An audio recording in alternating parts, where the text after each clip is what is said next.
আসসালামু আলাইকুম।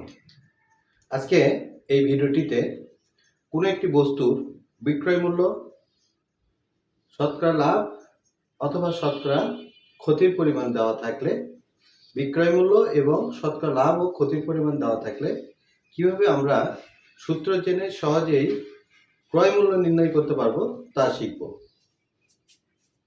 দেখো, এখানে দেওয়া হচ্ছে একটি ঘড়ি 2300 টাকায় বিক্রয় করলে 15% লাভ হয়।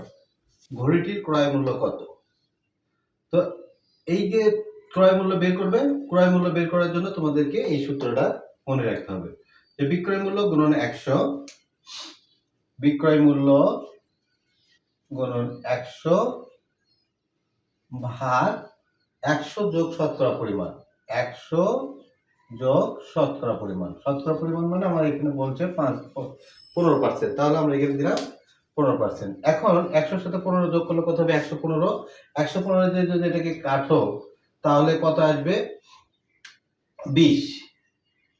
20 আর 100 গুণ করলে কত হবে? 2000। তাহলে এই ঘড়িটির ক্রয় মূল্য ছিল 2000 টাকা। দেখো কত সহজে, যদি তোমরা সূত্র জানো তাহলে অ্যান্সার বের করতে পারবে। এবার আরেকটা দেখো, একটি ঘড়ি 1800 টাকায় বিক্রয় করায় 10% ক্ষতি হয়, ঘড়িটির ক্রয় মূল্য কত? তাহলে ক্রয় মূল্য সমান বিক্রয় মূল্য গুণন 100 ভাগ 100 মাইনাস শতকরা পরিমাণ। ওই একই জিনিসই, খালি এখানে প্লাসের জায়গাতে এখানে মাইনাস দিতে হবে।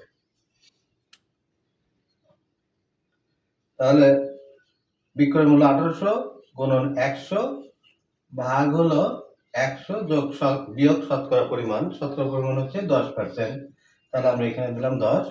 তাহলে দেখো বিয়োগ করলে কত আসবে? 90। 90 যেটাকে কাটলে কত হবে? 20। 20 দিয়ে 100 সাথে গুণ করলে হবে কত? 2000।